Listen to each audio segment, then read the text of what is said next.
Hello बच्चों, क्या हाल चाल। एकदम बढ़िया। तो बच्चों, स्वागत है आपके अपने यूट्यूब चैनल राउशंती फिजिक्स में। आज की इस क्लास में क्लास 11th के एग्जाम के लिए काफी इंपॉर्टेंट टॉपिक लेकर आए हैं, ग्राफ का कंसेप्ट। 10 मिनट का टाइम लेंगे, आपको सारे ग्राफ के डाउट क्लियर कर देंगे। बहुत ही इंपॉर्टेंट वीडियो है। एग्जाम में ग्राफ से क्वेश्चन बनते हैं, नीट में भी बनते हैं, जेई में बनते हैं, और आपके स्कूल के टीचर्स भी देते हैं। तो ये वीडियो काफी इंपॉर्टेंट रहने वाली है, बिना स्किप किए पूरा देखना, आपको एक एक चीज समझ में आ जाएगी। चलिए तो स्टार्ट करते हैं ग्राफ के बारे में। बढ़िया कंसेप्ट बताऊंगा, मजा आ जाएगा आपको। चलिए सुनते हैं। बेसिक चीजें आपको आती होंगी।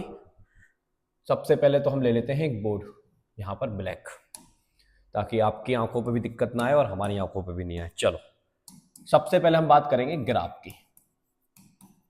किसकी बात करेंगे बेटा? ग्राफ की। ग्राफ का मीनिंग सिंपल सा है। जैसे मैंने आपको एक इक्वेशन दे दिया, y equal to x plus 1। तो यहां पर एक अच्छी बात आप ध्यान से सुनेंगे कि यहां पर दो वेरिएबल है और एक कांस्टेंट है। दो वेरिएबल कौन कौन से हैं सर? एक्स है और एक वाई। सिंपल सी बात है। तो यहां पर एक्स जो है वो कौन सा वेरिएबल है? इंडिपेंडेंट। इंडिपेंडेंट वेरिएबल है। किस तरह का वेरिएबल है बेटा? इंडिपेंडेंट वेरिएबल है। और यहां पर जो वाई है वो कौन सा वेरिएबल है?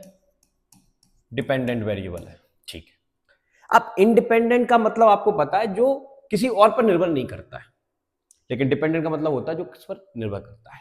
यानी कि मैं यहां से एक्स की वैल्यू डालता जाऊंगा, वाई की वैल्यू निकालता जाऊंगा, एक्स की वैल्यू डालता जाऊंगा, वाई की वैल्यू निकालता जाऊंगा। तो आप क्या समझ रहे हैं कि वाई डिपेंड है किस पर? एक्स पर। तो इस लैंग्वेज को मैथमेटिक्स में हम बोलते हैं y is a function of x. यानी कि एक्स डालेगा वाई निकालेगा, एक्स डालेगा वाई निकालेगा। तो ग्राफ की शुरुआत यहीं से होती है, दो चीजों को लेकर, एक डिपेंडेंट क्वांटिटी को लेकर और एक इंडिपेंडेंट क्वांटिटी को लेकर। तो जब भी हम ग्राफ प्लॉट करते हैं तो हम दो एक्सेस बनाएंगे। मान लो एक एक्सेस एक्स बना लिया और एक एक्सेस वाई बना लिया। तो हम हमेशा डिपेंडेंट क्वांटिटी को कहां रखेंगे? यस, वाई एक्सेस पर रखेंगे। कहां रखेंगे? वाई एक्सेस पर। और इंडिपेंडेंट क्वांटिटी को कहां रखेंगे? एक्स एक्सेस पर रखेंगे। मैं एक्स डालते जाऊंगा, वाई निकालते जाऊंगा, एक्स डालते जाऊंगा, वाई निकालते जाऊंगा। समझ में आ गई बात? चलिए, तो अब इतनी बात आपको समझ में आई है तो ज्यादा टाइम खराब नहीं करेंगे। बेसिक में इतना आपको आता होगा। अब मैं आता हूं मुद्दे पर। यहां पर जो क्लास 11th की फिजिक्स है उसमें जो आपको ग्राफ देखने को मिलेगा, सबसे पहले हम स्टडी करते हैं पोजीशन टाइम ग्राफ। क्या नाम है उसका? Position time graph. आइए समझते हैं। अब पोजीशन टाइम ग्राफ किसको कहते हैं? देखिए, बहुत अच्छी बात है, ध्यान समझना। अगर मैंने दो एक्सेस बनाए, मान लो एक एक्सेस ये बनाया, दूसरा एक्सेस ये बनाया। अब मैंने क्या किया?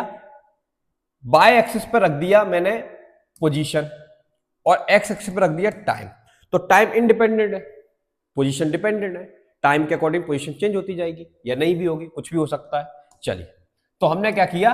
पोजीशन टाइम ग्राफ के लिए ये एक्सेस मान लिए, इसको एक्स मान लीजिए, इसको बाय मान लीजिए। तो बाय एक्सिस दिखा रहा है पोजीशन। क्या दिखा रहा है बेटा? पोजीशन दिखा रहा है। और एक्स एक्सिस दिखा रहा है हमको टाइम।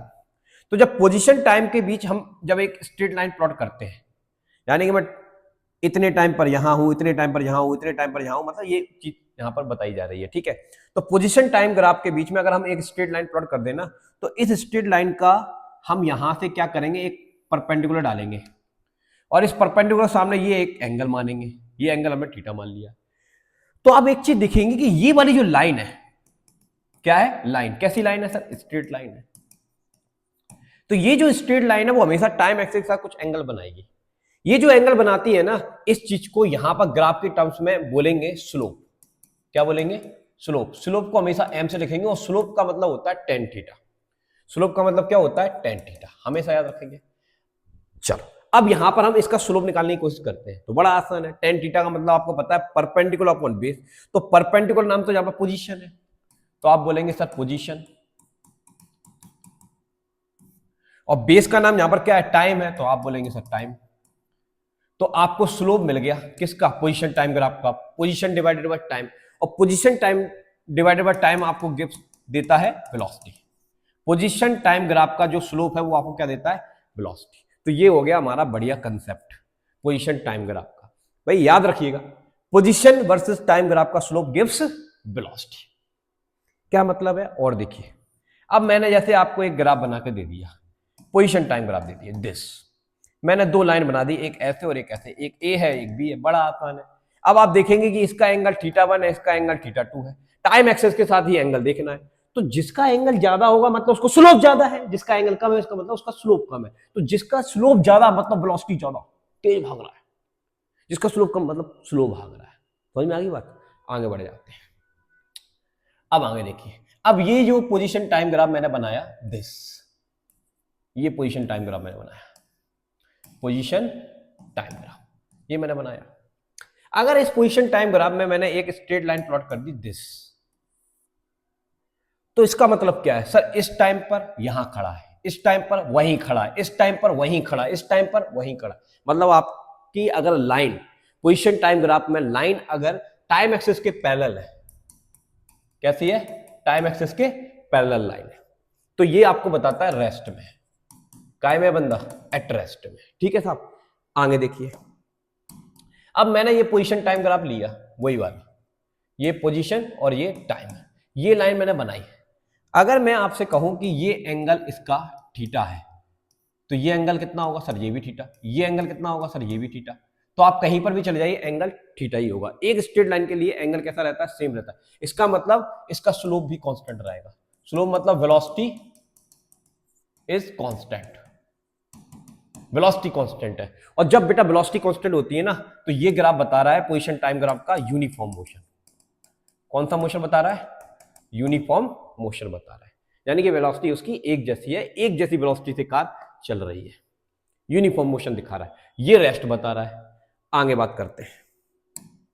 आगे देखिए, मैंने पोजीशन टाइम ग्राफ लिया सर, देखिए ये मैंने लिया पोजीशन टाइम ग्राफ। अब इस पोजीशन टाइम ग्राफ में मैंने ऐसे बना दिया। अब आप देखेंगे कि इस ग्राफ को देखेंगे तो यहां पर आप क्या देखेंगे कि उसकी पोजीशन टाइम के अकॉर्डिंग बदल रही है, और एक जैसे नहीं बदल रही है, वेरिएबल टर्म में बदल रही है। तो इस केस में अगर आपको स्लोप निकालना है, भाई एक चीज याद रखिए, पोजीशन टाइम ग्राफ को स्लोप क्या देता है, वेलोसिटी देता है। तो हम क्या करेंगे, यहां पर स्लोप निकालने के लिए एक टेंजेंट प्लॉट कर देंगे ऐसे। ये जो टेंजेंट प्लॉट करिए ये टाइम एक्सिस के पैरेलल है। सर समझ में आ गया, पैरेलल है तो यहां पर टाइम एक्सिस के पैरेलल होती है, तो क्या होता है, रेस्ट में होता है। और रेस्ट का मतलब वेलोसिटी कितनी है, जीरो। सर यहां पर वेलोसिटी कितनी है, जीरो है। अगर मैं यहां पर खींचूंगा ऐसे, तो यहां पर ये जो स्लोप है वो आपको बता रहा है कुछ एंगल, यानी कि यहां पर वेलोसिटी डू नॉट जीरो और यहां पर वेलोसिटी कुछ ज्यादा है। तो इसका मतलब ये हुआ कि यहां पर कंटिन्यूअसली उसकी पोजीशन चेंज होने की वजह से उसकी वेलोसिटी भी क्या हो रही है, चेंज हो रही है। समझ में आ गई बात? तो ये ग्राफ किस चीज का है सर, ये ग्राफ बताएगा आपको नॉन यूनिफॉर्म मोशन। कौन सा मोशन है ये, नॉन यूनिफॉर्म मोशन है। समझ में आ गई बात, कौन सा मोशन है, नॉन यूनिफॉर्म मोशन है। ठीक है, और वेलोसिटी हर जगह अलग अलग है। अब एक और चीज चिपकाऊंगा मैं यहां पर आपको, क्या चीज है सुनिए। यहां पर वेलोसिटी कितनी थी, जीरो, यहां पर वेलोसिटी कैसी हो गई, बढ़ गई। अरे भाई स्लोप बढ़ते जा रहा है ना, तो यहां पर पैरेलल लाइन है, वेलोसिटी जीरो, यहां पर वेलोसिटी बढ़ गई। और जब वेलोसिटी बढ़ती है तो बढ़ने वाली चीज को हम बोलते हैं एक्सेलरेशन, यानी कि मैंने आपको बताया पोजीशन टाइम ग्राफ से सीधा एक्सेलरेशन। समझ में आ गई बात? तो ये एक्सेलरेशन को दर्शा रहा है। अच्छा बढ़िया बात है। और देखिए ये मान लीजिए पोजीशन टाइम ग्राफ, फिर से ये आपका पोजीशन टाइम ग्राफ। अब मैंने आपको ग्राफ बताया ऐसा दिस। इस केस में आप कैसे चेक करेंगे, कुछ नहीं करना, पैरेलल लाइन खींच दो, वेलोसिटी जीरो है, यहां पर वेलोसिटी कुछ है, तो पहले वेलोसिटी जीरो थी अब वेलोसिटी है, मतलब ये भी किस चीज को दर्शा रहा है, एक्सेलरेशन को दिखा रहा है। ये भी किसको दिखा रहा है, एक्सेलरेशन को दिखा रहा है। समझ में आई बात? मान लीजिए एक ग्राफ मैंने ऐसे बनाया दिस, और मैंने यहां पर आपको बताया दिस वे। इसका मतलब क्या है, बहुत आसान है, कुछ मत करिए, एक टेंजेंट प्लॉट करिए, वेलोसिटी जीरो है, एक टेंजेंट प्लॉट करिए मतलब वेलोसिटी कुछ है। तो पहले वेलोसिटी थी बाद में जीरो हो गई, तो वेलोसिटी का घटना क्या कहलाता है, यस रिटार्डेशन कहलाता है। क्या कहलाता है, रिटार्डेशन। तो ये पोजीशन टाइम ग्राफ से आपने देखा रिटार्डेशन, और पोजीशन टाइम से ग्राफ से आपने देखा एक्सेलरेशन। पोजीशन टाइम ग्राफ से आपने देखा रेस्ट, पोजीशन टाइम ग्राफ से आपने देखा यूनिफॉर्म मोशन। समझ में आ गई बात? अब आपको मैं बताता हूं वेलोसिटी टाइम ग्राफ, आइए उसको समझते हैं, उसको समझ लेते हैं भैया वेलोसिटी टाइम ग्राफ को। देखिए बहुत आसान है वो भी, वेलोसिटी टाइम ग्राफ देखिए बिल्कुल आसान है, समझेंगे। हमने दो लाइन प्लॉट की इस तरह से, ये आपका टाइम इंडिकेट कर रहा है और यहां पर वेलोसिटी इंडिकेट कर रहा है। ठीक है, बहुत आसान है, देखिए कैसे करेंगे। हमने एक लाइन प्लॉट कर दी ऐसे, अब ये लाइन हमेशा टाइम एक्सिस का कुछ एंगल बनाएगी, तो यहां से एक परपेंडिकुलर डाल दीजिए इस तरह से। तो अब इस स्ट्रेट लाइन का जो स्लोप होगा, क्या होगा, स्लोप। और स्लोप मतलब क्या होता है, टेन थीटा। क्या होता है बेटा, टेन थीटा। और टेन थीटा का मतलब क्या होता है, यस, परपेंडिकुलर अपॉन बेस। तो परपेंडिकुलर का नाम है वेलोसिटी, बेस का नाम है टाइम। तो आपके दिमाग में क्या चिपका कि वेलोसिटी बटा टाइम तो होता है एक्सेलरेशन। ठीक है, तो आपको क्या समझ में आया कि वेलोसिटी वर्सेस टाइम ग्राफ का स्लोप गिव्स एक्सेलरेशन। ये एक्सेलरेशन दे रहा है, क्या दे रहा है बेटा, एक्सेलरेशन। अब इस पर थोड़ा सा डिस्कशन करते हैं। देखिए, ये मैंने ग्राफ बनाया दिस, ये वेलोसिटी और ये टाइम, दो लाइन बना दी बढ़िया थी, ऐसे ऐसे, कोई दिक्कत वाली बात नहीं है। इसका एंगल अल्फा मान लिया, इसका एंगल बीटा मान लिया। पूछा आपसे, बताओ ए और बी में से किसकी वेलोसिटी, मतलब किसका एक्सेलरेशन ज्यादा है। तो आप बड़ा आसानी से बता सकते हैं कि सही बीटा सर बड़ा है किससे, अल्फा से। और हमें पता है वेलोसिटी वर्सेस टाइम ग्राफ का स्लोप देता है एक्सेलरेशन। तो भाई एक्सेलरेशन ज्यादा होगा किसका, एक्सेलरेशन ज्यादा होगा ए का, सॉरी बी का। बी का स्लोप ज्यादा होगा किससे, ए के स्लोप से, इसलिए इसका एक्सेलरेशन ज्यादा होगा किससे, ए के एक्सेलरेशन से। बड़ा आसान है, ठीक है। अब देखिए, अब मैंने क्या किया, दिस ऐसे मैंने बनाया और एक लाइन ऐसे प्लॉट कर ली मैंने, यहां पर वी और ये टी। अब यहां पर आप पैरेलल लाइन को देखकर डायरेक्ट ये नहीं लिख देंगे एट रेस्ट, जैसे ही लिखा गलत हो जाएगा। बच्चा ये नहीं देखता, बच्चे को देखना चाहिए कि यहाँ पे वेलोसिटी लिखा है, यहाँ पे टाइम लिखा हुआ है। तो भाई वेलोसिटी वर्सेस टाइम ग्राफ में तो चल रहा है ना, तो रेस्ट कैसे हो सकता है, तो रेस्ट नहीं है जी। ये आपको बता रहा है कि इस टाइम पर मेरी कुछ वेलोसिटी है, इस टाइम पर उतनी ही है, इस टाइम पर भी उतनी है। तो कंटिन्यूसली वेलोसिटी उसकी एक जैसी है। मान लीजिए वो वेलोसिटी 20 मीटर पर सेकेंड है, तो 20 मीटर पर सेकेंड है हर टाइम पर। तो ये आपको बताता है यूनिफॉर्म मोशन। कौन सा मोशन बताता है, यूनिफॉर्म मोशन। और यूनिफॉर्म मोशन अगर लाइन पैरेलल है तो जाहिर सी बात है स्लोप जीरो होगा, और वेलोसिटी वर्सेस टाइम ग्राफ का स्लोप क्या होता है, एक्सेलरेशन। तो यहां पर एक्सेलरेशन कितना है, जीरो है। समझ में आ गई बात। अब इस यूनिफॉर्म मोशन से मैं कहूं आपसे कि चलो एक काम करो, पोजीशन टाइम ग्राफ बना दो, तो बहुत आसान है, कुछ नहीं करना। यूनिफॉर्म मोशन का पोजीशन टाइम ग्राफ हमने देखा ऐसा होता है, ऐसे बना देंगे तो ये आपका बन जाएगा। समझ में आई बात। तो ये दोनों ही किसको दिखा रहे हैं, यूनिफॉर्म मोशन को दिखा रहे हैं। इसमें भी एक्सेलरेशन जीरो है और इसमें भी एक्सेलरेशन जीरो है, और दोनों ही यूनिफॉर्म मोशन को बता रहे हैं। समझ में आ गई बात। चलो आगे समझते हैं। अब इसमें हम समझते हैं क्या, कि area under the curve, area under the curve. तो ग्राफ में हम एरिया कैसे निकालते हैं, देखो जैसे मैं आपको बताता हूं सिंपल तौर पर, ये वेलोसिटी टाइम ग्राफ है। तो वेलोसिटी टाइम ग्राफ में अगर मैंने ये ऐसे लाइन प्लॉट कर दी, तो यहां से मैं ये एरिया देखूंगा, ये एरिया क्या देगा। तो ध्यान सुनिए, जैसे ये हमारे सामने रेक्टेंगल बन रहा है, रेक्टेंगल का मतलब क्या होता है, बेस मतलब ये वाला length multiply breath, length into breadth. तो लेंथ आपका टाइम हो गया, ब्रेथ आपकी वेलोसिटी हो गई, और वेलोसिटी मल्टीप्लाई टाइम क्या होता है, डिस्प्लेसमेंट होता है। क्या होता है, डिस्प्लेसमेंट। तो याद रखिएगा, वेलोसिटी वर्सेस टाइम ग्राफ में एरिया जो होता है वो हमेशा डिस्प्लेसमेंट देता है, और अगर यहां पर स्पीड वर्सेस टाइम लिखा होता तो डिस्टेंस दे देता। अब ये डिपेंड करेगा कि आपके सामने किस तरह के एरिया आ रहे हैं। अगर ये एरिया ऐसा आ गया तो इसके लिए आप बड़ा आसानी से निकाल सकते हैं। एरिया निकालने का फॉर्मूला क्या है, half base into height, base into height. तो ये वेलोसिटी वर्सेस टाइम ग्राफ है, तो बेस तो यहां पर टाइम है और हाइट क्या है, वेलोसिटी है, तो ये एरिया। तो एरिया निकाल लेंगे आप, ठीक है ना। एरिया क्या देगा सर, डिस्प्लेसमेंट देगा। तो वेलोसिटी चेक कर लेंगे, टाइम चेक कर लेंगे, सॉल्व कर लेंगे, एरिया आ जाएगा इस तरह से। इसी तरह से आपके सामने क्या हो सकता है, ये सिचुएशन हो सकती है, देखिए कि भाई एक इस तरह से आपके सामने कुछ बना कर दे दें, तो यहां पर आप कैसे कर सकते हैं, या मान लो सिंपल मैं लेता हूं इस तरह से, ये ऐसे लाइन प्लॉट कर दी, ऐसे लाइन प्लॉट कर दी। तो इस केस में आप तीन काम कर सकते हैं, पहले इसका एरिया निकालेंगे, फिर इसका निकालेंगे, फिर इसका निकालेंगे, या फिर आप ट्रेपेजियम का फॉर्मूला लगा सकते हैं जो कि आपने सीखा है, ठीक है ना। पैरेलल साइड का सम और मल्टीप्लाई परपेंडिकुलर, ये आपको पता है। अदरवाइज आप कैसे निकाल सकते हैं, पहले इसका एरिया निकालोगे और फिर इसका एरिया निकालोगे, फिर इसका एरिया निकालोगे। इसका एरिया किससे निकालोगे, हाफ बेस इंटू हाइट से निकालोगे। इसका एरिया लैंड इंटू ब्रिज से निकालोगे। इसका area half base into height से निकालोगे, तीनों को आपस में ऐड कर दोगे, सही आंसर आ जाएगा। तो इस तरह के इसमें क्वेश्चन आते हैं जो कि आपको करना होता है। ठीक है, एक दो कुछ वैरायटी और मैं आपको बता देता हूं। इधर देखिए, एक मिनट,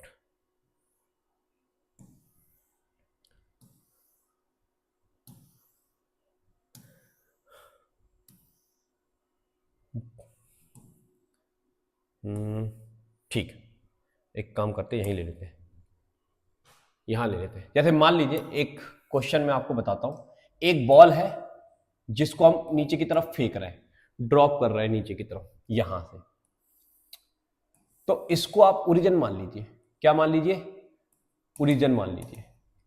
तो ये नीचे वाली जो डायरेक्शन है ये आपने मान लो, ये अपने ऊपर डिपेंड करेगा। अगर नीचे की डायरेक्शन को नेगेटिव लेना है तो नेगेटिव रिगार्ड करिए, ऊपर की डायरेक्शन को पॉजिटिव लेना, पॉजिटिव रिगार्ड करिए, नो प्रॉब्लम। तो ये इसमें कोई इशू नहीं है, ये हम पर डिपेंड करेगा। ये आपका ओरिजिन हो गया, ये एक्स कोऑर्डिनेट, ये माइनस एक्स, ये प्लस वाई हो जाएगा और ये माइनस वाई हो जाएगा, इस तरह से।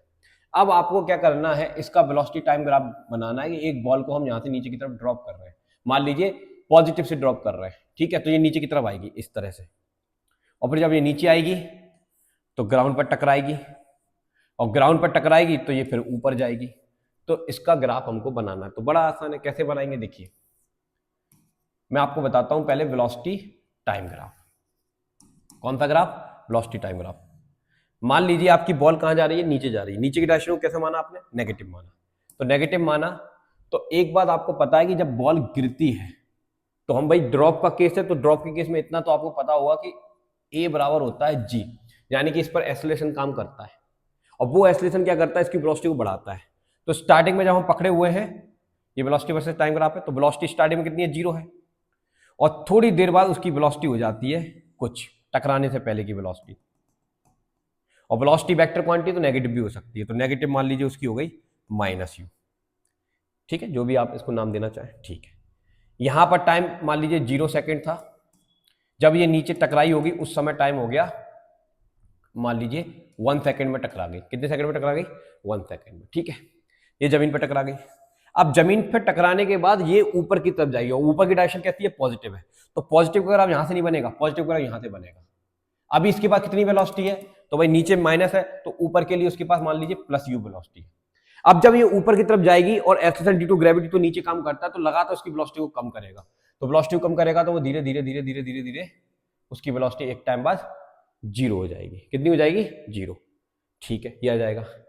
अब वो हाइट पर पहुंच चुका है, फिर वहां से फिर से वो नीचे आएगा। भाई इसी टाइम पर ये उछला है, अगले सेकंड में ये ऊपर पहुंच गया, इसकी वेलोसिटी 0 हो गई। फिर अब ये नीचे गिरेगा उसी समय, जब ये नीचे गिरेगा तो इसकी फिर से इसकी वेलोसिटी नीचे की डायरेक्शन में बढ़ेगी। तो अब ये ग्राफ यहां से स्टार्ट होगा, इधर की तरफ जाएगा, इस तरह से। तो अभी मैंने यहां पर जो ग्राफ बनाया है, यहां पर जो ग्राफ बनाया है, इसमें ये मान के चला हूं कि इसकी वेलोसिटी का कोई लॉस नहीं हुआ है, जितनी वेलोसिटी से आया उतनी वेलोसिटी से ऊपर गया, ठीक है। लेकिन एक्चुअली में होता क्या है? एक्चुअली में ये होता है कि इस ग्राफ को अगर आप देखेंगे ना बुक्स में, तो आपको ऐसा दिखेगा, बाउंसिंग गेंद का जो ग्राफ होता है ऐसे, फिर ये ऐसे, ठीक है, फिर इसके बाद फिर यहां से ये फिर ऊपर जाएगा, ऐसे ऐसे ऐसे, मतलब कंटिन्यूसली इसकी बॉल की जो वेलोसिटी है वो घटती रहती है, और एक टाइम बाद बॉल रुक जाती है। तो इस तरह से हम उसका वेलोसिटी टाइम ग्राफ बना सकते हैं। और भी अच्छी अच्छी वैरायटी है, क्वेश्चंस हैं। फिलहाल मेरा मकसद था इस वीडियो में आपको कंसेप्ट क्लियरिटी देना, जो कि मैंने पूरी कोशिश की है अच्छे से देने की। अगर आपको फिर भी कोई डाउट आता है तो कमेंट जरूर करिएगा। मिलते हैं नेक्स्ट इंपॉर्टेंट वीडियो के साथ। अभी के लिए जय हिंद, थैंक यू।